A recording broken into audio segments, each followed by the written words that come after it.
되고 요 부가가치세 과세 유형 하나는 매출과 관련되어 있을 때 하나는 매입과 관련되어 있을 때 그 다음에 옆에 써져 있는 거는 문제에서 나와 있는 용어라든지 징빙을 써놓은 거예요. 그래서 저걸 지금부터 써놓으세요. 이거는 치워도 되죠? 이건 뭐 상관없는 거니까 찍으실 분만 찍으세요.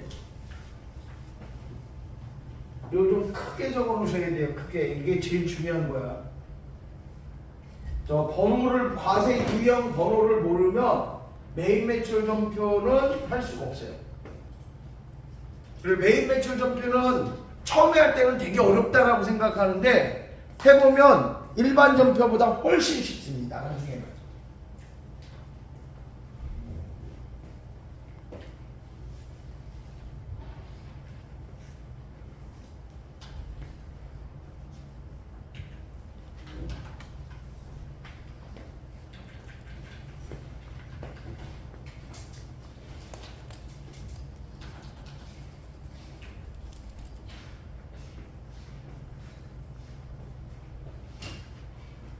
안 보이죠?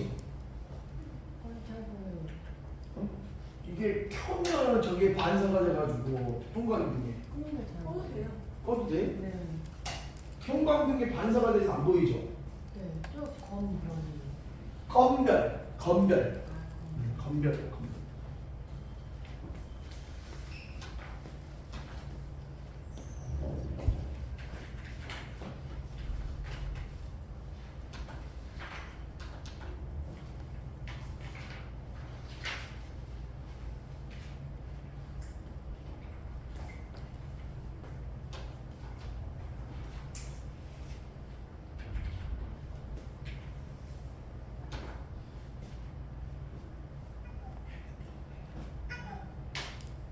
뭐 찍었었어.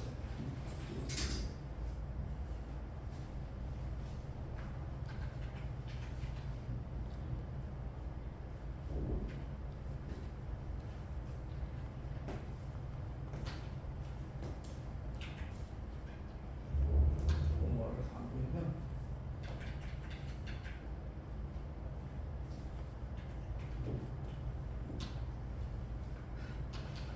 아니 그건 필요 없어. 그 일단 그거 또 다른 거 하나 적어.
가비가수잖아요. 부가수 지금 이번에 한 번이에요. 하고 종합소득세는 그럼 종합소득세 한 번이야.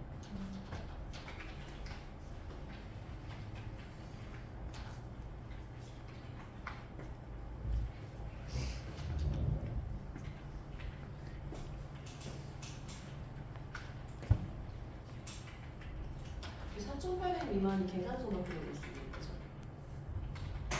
계산서가 아니라 신용카드 매출 전표하고 현금 영수증. 계산서는 면세 사업자가 뜹니다. 면세 사업자. 8,800 이상이면은 저기 끊어주시고. 초과하면 네. 세금 계산서. 그래서 끊어주시고. 세금 계산서 하지 마. 세금 계산서.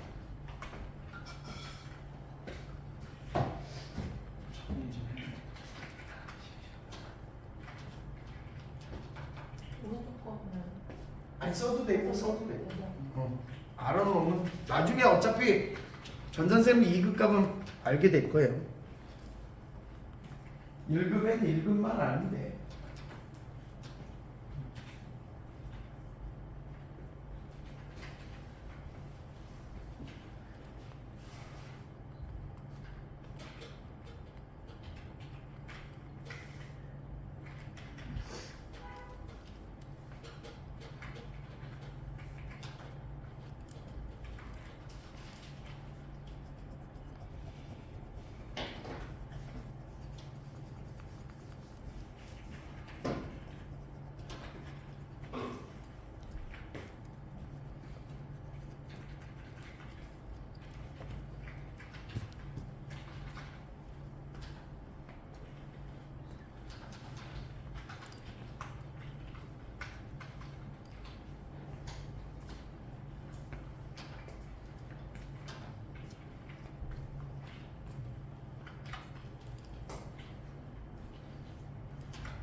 어디로 갈 거야?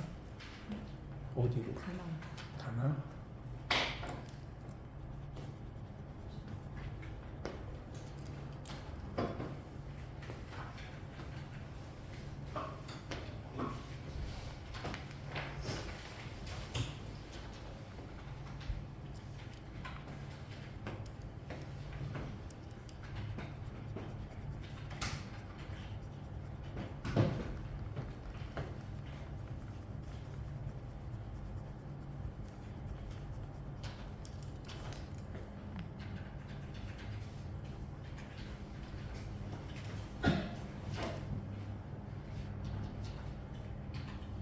자, 이제 설명을 해드릴 테니까 잘 보세요.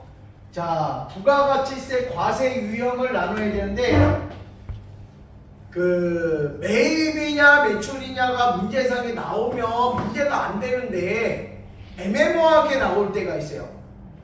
이럴 때는 증빙을 발행하다, 증빙을 교부하다 이런 말이 나와 있으면 매출이고요.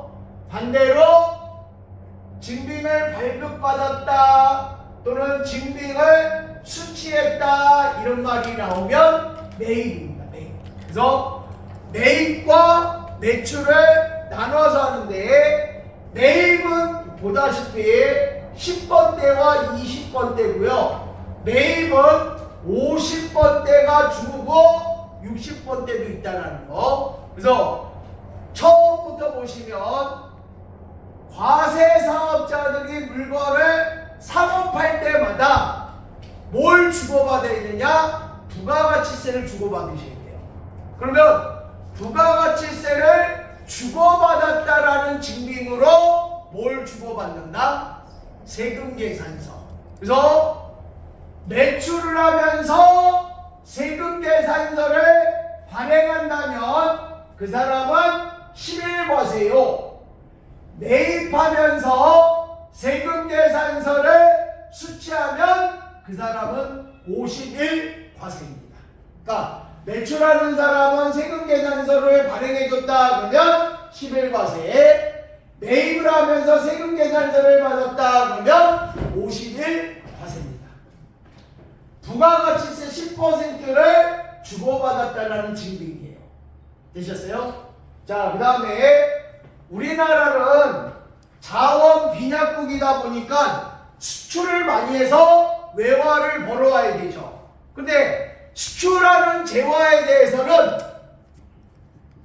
수출하는 재화에 대해서는 소비지국 과세 원칙 때문에 세율을 몇으로 해준다고 그랬죠? 0으로 해준다고 그랬죠? 0의 세율이다. 그래서 우리는 영세율 제도를 가지고 있어요. 지출하는 재화에 대해서는 세율을 0으로 곱해. 됐어요? 자, 그런데 수출, 그러면 우리가 알고 있는 해외로 나가는 게 수출이죠. 그걸 이제 국외 수출이라고 하는데, 당연히 국외 수출은 직접 해외로 나가니까 직수출이라고 해요. 같은 말이야.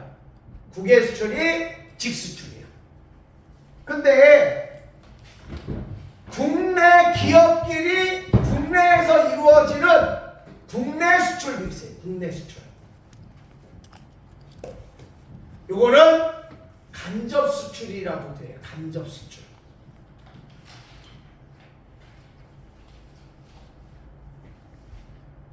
그래서 해외로 직접 수출했다 그러면 16수출입니다. 16수출.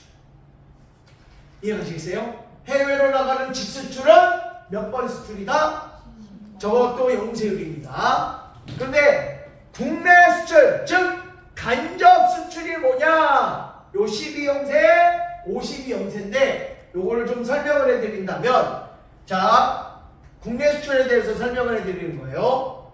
자, 우리나라 현대차 있죠, 현대차. 현대차는 완성차 회사라고 그래요. 완성차 회사. 무슨 회사? 왜 완성차 회사라고 하냐면 이 현대자동차는 수많은 부품 회사들을 거닐고 있어요. 1차 협력사, 2차 협력사 뭐 이렇게 해가지고 협력사들을 두고 있어요. 부품. 그래서 이 수많은 부품 회사들로부터 뭘 받아서 부품을 납품받아가지고 뭐 하는 거야? 조립을 해서 자동차를 완성시킨다 하면서 완성차 회사라고 합니다. 그러면 이 수많은 부품 회사들 중에 하나만 딱 띄어서 얘기할게요. 하나만. 자, 예를 들어서 한국타이어다. 자, 한국타이어예요. 부품 회사들 중에 하나야. 자, 현대차가 한국타이어한테 타이어 수주를 했어. 야, 요번에 우리가 미국으로 수출하는 자동차에 타이어가 필요하거든. 100대분만 보내줘. 100대분만. 몇 대분?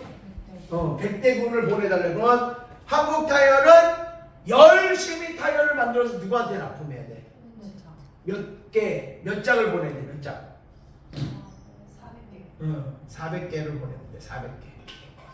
요즘에는 신차에 하나를 빼먹고 4개만 넣어준대. 스페어가 없대.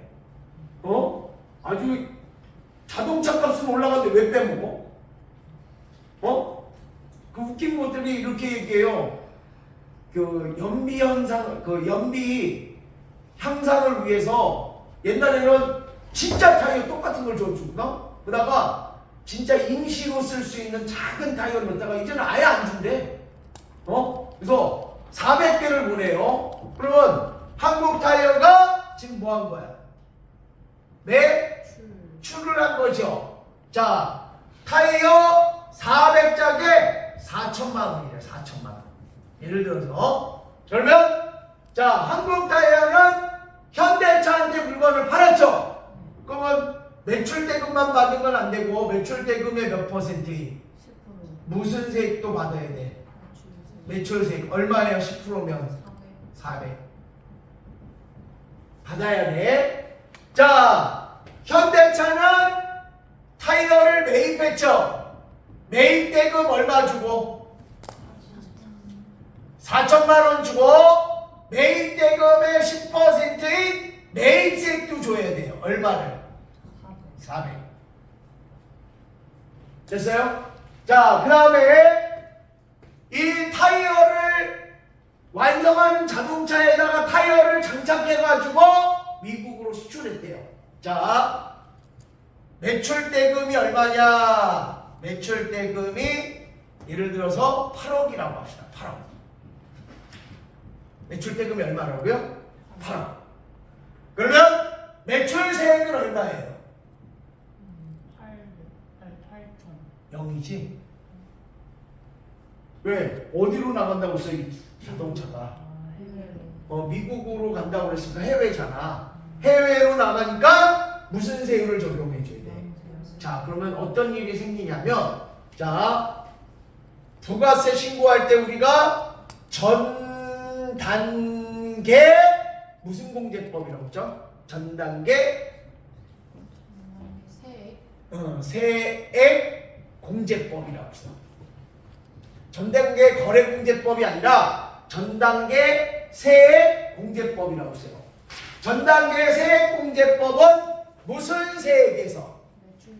매출세액에서 매입세액을 빼는 거죠. 빼는 걸 공제라고 그래. 그래서 플러스가 나오면 뭐하고? 마이너스가 나오면 환급을 받아야 돼요. 맞아요? 자, 그러면 한국타이어부터 갑시다. 한국타이어. 한국타이어의 매출세액이 얼마예요? 400. 매입세액은 얼마예요? 안 보이잖아. 0이야. 넣으면 얼마 나와요? 400만 원을 뭐 해야 돼? 납부를 해야 돼. 어디다가? 세무서에다가 납부를 해요. 400만 원 납부. 됐죠? 자, 현대차. 자, 매출세액이 얼마예요? 0. 매입세액은 얼마예요? 400. 빼면 얼마 나와요? 마이너스 400이 나오니까 뭘 받아야 돼? 그러면 세무서에 가서 얼마를 환급받아요?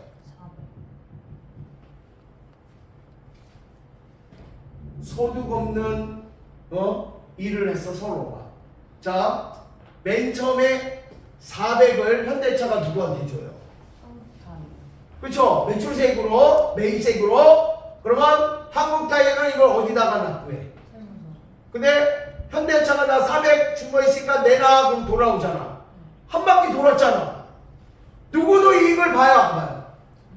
안 보잖아. 그럼 뭐하러 이렇게 하냐 이거야. 아니 얘 돈이 한 바퀴 돌아서 다시 돌아오는 걸 뭐하러 하냐 이거야. 그러니까 이렇게 해요. 그래? 얘 또한 얘 타이어가 여기에 장착이 돼서 해외로 나간다면 얘 물건도 뭐 한 거야? 수출한 거 아니야? 수출한 거. 그러니까 얘도 무슨 세율을 그냥 적용해 줘 버리자. 명세율을 적용해 버리자. 얘도 그냥. 그러면 얼마야? 0, 0. 그러면 자, 한국타이어 매출세가 얼마야? 0. 매입세가 없죠? 그럼 0 납부할 거. 매출세액 0, 매입세액 0, 0. 한 바퀴 돌을 거는 안 해도 되는 거 아니야. 이해 가시겠죠? 얘 400이 얘로 갔다가 얘가 납부하고 다시 돌려받고. 그런 걸 뭐하러 해? 아무도 이익 보지 않는 거야. 그래서 얘 또한 무슨 세율을 적용해 주자? 이게 해외로 직접 나간 건 아니지. 하지만 수출하는 재화에 합쳐져서 해외로 나갔으니까 얘도 무슨 세율을 적용하자? 명세율. 요게 간접 수출, 즉 국내 수출입니다. 근데 얘 물건이 얘한테 납품돼서 해외로 나가는 걸 국가는 알아 몰라요? 모르죠. 어떻게 알아? 그래서 반드시 서로가 물건을 서로 주고받고 그 물건이 해외로 나간다는 증빙이 있어야 돼. 그래서 자, 현대차가 한국타이어한테 둘 중에 하나, 내국 신용장 또는 구매 확인서를 하나 끊어주셔야 돼요. 됐어요? 둘 중에 하나야. 얘가 내국 신용장을 보내든 구매 확인서를 보내든 그 내국 신용장이나 구매 확인서에 의해서 얘가 공급하는 재화에 대해서는 얘는 무슨 세율을 적용해 주겠다? 대신 얘가 뭘 끊어줘야 돼? 영세율 세금 계산서를 발행해 주셔야 돼요. 그러니까 매출은 누가 했어? 저기서 매출은 한국타이어 입장에서는 12영세고요. 현대자동차는 매입을 했죠. 무슨 세율로? 그래서 현대차는 52영세. 그랬다가 현대차가 미국으로 수출하게 되면 16 수출이 되는 겁니다. 이해가시겠어요? 그래서 세 개야. 요거는 매출하는 사람 입장, 요거는 매입하는 사람 입장인데 문제에서는 요렇게 아니면 요렇게 나와. 요렇게 아니면 요렇게. 둘 중에 하나야. 어떻게 나오냐면 내국 신용장과 영세율 세금 계산서 요렇게 나오든지 아니면 구매 확인서와 영세율 세금 계산서 요렇게 나오든지 세 개가 한꺼번에 다 나올 수 없어. 구매 확인서 또는 내국 신용장 중에 하나와 영세율 세금 계산서가 나오는데 매입이면 52영세, 매출이면 12영세입니다. 그리고 해외로 직수출하는 건 해외로 나갈 때는 아무것도 발행하지 않습니다. 영세율 세금 계산서도 발행 안 해요. 왜냐하면 영세율 세금 계산서가 한글로 돼 있는 걸 보내줘봤자 걔네들이 알아보지도 못해. 한글로 돼 있는 거. 그래서 직수출은 무증빙 아무것도 없이 그냥 해외로 나가는 거예요. 이해가시겠나요? 그래서 국외 수출은 16 수출, 국내 수출은 12영세. 그러니까 저 증빙들을 잘 보셔야 돼요. 증빙.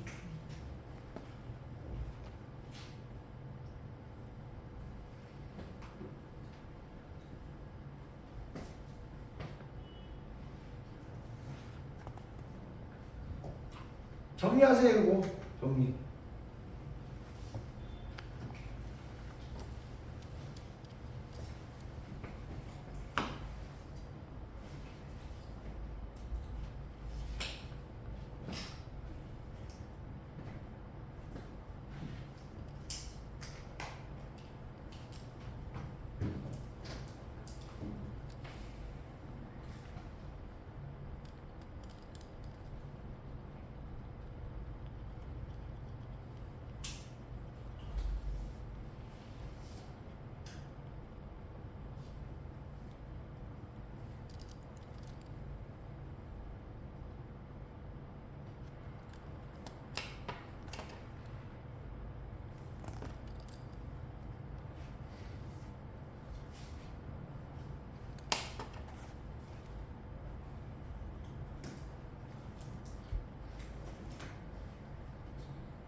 되셨나요?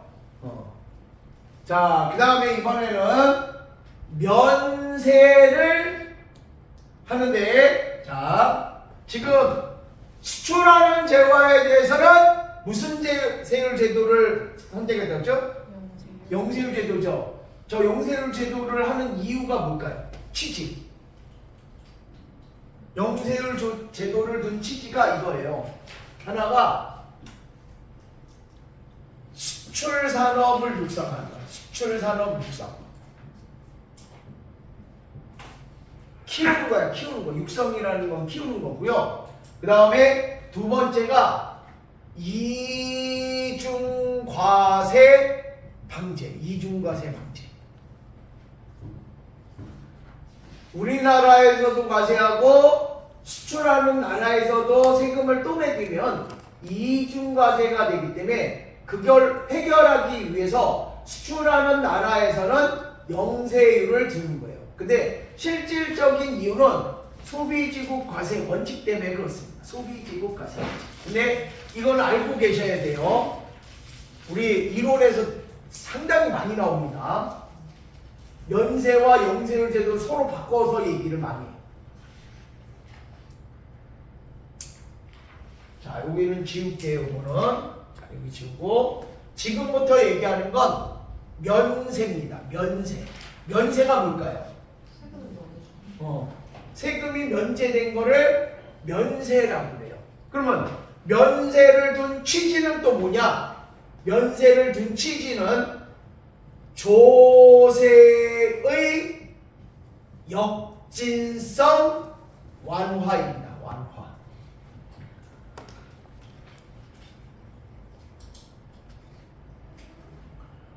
완화라는 건 없앨 수는 없지만 줄여주는 거예요. 줄여주는 거. 그래서 모기에 물리면 간지럽잖아. 그래서 침 바르잖아. 그렇다고 낫는 건 아니지만 그 당시에는 좀 간지럽은 게 좀 덜 하잖아. 그렇잖아. 그래서 완화시켜준다는 거예요. 완화. 그래서 조세의 역진성 완화가 뭐예요, 선생님? 원래 세금은 평등해야 돼. 평등한 게 어떤 거냐? 다 10%씩 내세요. 이게 공평한 걸까? 평등한 걸까? 아니에요. 다 10% 내는 게 평등한 거 아니에요? 아닙니다. 그 사람 소득에 맞게끔 내도록 해야 돼요. 그래서 소득세나 또는 법인세 같은 경우에는 소득이 적으면 적을수록 세율이 낮습니다. 근데 소득이 많으면 많을수록 세금을 많이 냅니다. 이거 잘 보세요. 한 달에 200만 원을 버는 사람한테 10%인 20만 원을 내래. 그럼 큰 걸까요? 적은 걸까요? 커요. 그런데 한 달에 1억을 버는 사람한테 10%내. 그럼 얼마 내는 거예요? 1,000만 원 세금 내는 거예요. 많을까요? 적을까요? 많아요? 그 대신 9천만 원이라는 돈이 남잖아. 9천만 원 가지고 한 달 동안 못 살아? 살잖아. 근데 200을 버는 사람한테 20만 원 빼가면 180만 원 가지고 생활하는 데 힘들 수 있잖아. 그러니까 그거는 형평성에 어긋나는 거야. 그래서 소득이 적은 사람한테는 적게 걷고 소득이 많은 사람한테 많이 걷더라도 예를 들어가지고 51억, 그 한 달에 1억을 버는 거야. 한 달에 1억 버는 사람한테 3천만 원을 빼서도 7천만 원이 남잖아. 그렇죠? 그러니까 이게 공평한 거야. 그런데 부가가치세는 모두 다 10%. 그러면 예를 들어가지고요. 그 캐논 카메라가 있어. 카메라인데 본체만 500만 원이야. 500만 원. 얼마예요? 그랬더니 500이래. 그래서 500만 원을 지금 당장 없으니까 1년 동안 저축을 했어. 열심히. 그래가지고 500을 만들어 가지고 그 카메라를 사러 갔어. 그랬더니 550이래. 그래서 가격이 올랐나요? 그랬더니 부가세 10%가 있대. 얼마래? 50만 원이래. 50만 원. 그럼 난 인사하고 다음에 다시 50만 원 모아가지고 올게요. 이래야 돼. 이해가시겠어요? 나한테 10%는 500만 원의 10%는 너무 큰 돈이야. 그런데 예를 들어서 그 요트라는 거 있지. 요트 10억이야. 10억. 10억짜리야. 근데 요트 10억짜리를 사러 갔는데 부가세 1억이래. 10억짜리 요트를 사는 사람이 1억 부가가치세 때문에 살까 말까 고민을 할까 안 할까? 안 해요. 10억짜리 사는 사람이 1억이 없어가지고 그 10억짜리 사는 거를 포기한다는 게 말이 돼? 그러면 11억 주고 살 수 있는 거야. 그 사람한테 10%는 부담이 안 되는 거야. 막말로 얘기해가지고 여러분들 보고 1억만 주고 요트 가져가세요. 그럼 1억 가져가세요. 요트 가져올 수 있겠어? 10%인데? 그래도 못 가져가. 그렇잖아. 돈 있는 사람은 얼른 가져가지. 그러니까 이게 형평성에 어긋나기 때문에 가장 좋은 거는 둘 다 많이 안 나오려면 너도 세금 내지 말고 너도 세금 내지 마. 둘 다 세금 내지 마. 그러면 불만이 안 나올 거 아니야. 이해가시겠어요? 그래서 무슨 제도를 두고 있다? 면세. 면세 제도를 둔 취지를 잘 봐야 돼. 영세율의 취지와 면세의 취지. 시험에는 요렇게 나오고 요렇게 나와. 다 틀린 거야. 아시겠어요? 면세는 조세의 뭐다? 역진성 완화. 그래서 하는데 면세는 그러면 세금 면해주는데 다 면해주나요? 그건 아니고요. 열거주의입니다. 열거주의. 열거주의가 뭐냐? 법전에 이거 면세해주겠습니다. 이거 면세해주겠습니다. 이렇게 열거된 것만 면세를 해줘요. 이해가시겠어요? 그러니까 모든 게 다 면세가 아니라 지금부터 얘기하는 것들인데 이게 법전을 보면 되게 어지러워. 그래서 좀 쉽게 설명한다면 사람이 살아가면서 제일 중요한 거 한 가지를 뽑으라면 뭘까요? 그치, 먹는 거지. 빨가벗고 다녀도 돼. 집 없어도 돼. 하지만 안 먹으면 죽어. 그쵸? 그래서 먹는 거 하나만은 면세를 해주는데 돈 많은 사람, 돈 없는 사람, 돈이 있는 사람은 부가세 내고 당당하게 먹고 돈 없는 사람은 부가세 때문에 못 먹으면 안 되잖아. 그래서 열거주의 중에 미가공 식료품. 무슨 가공 식료품? 가공되지 않은 식료품에 대해서는 면세를 해주는데요. 이게 두 개가 있어. 국내산과 수입산.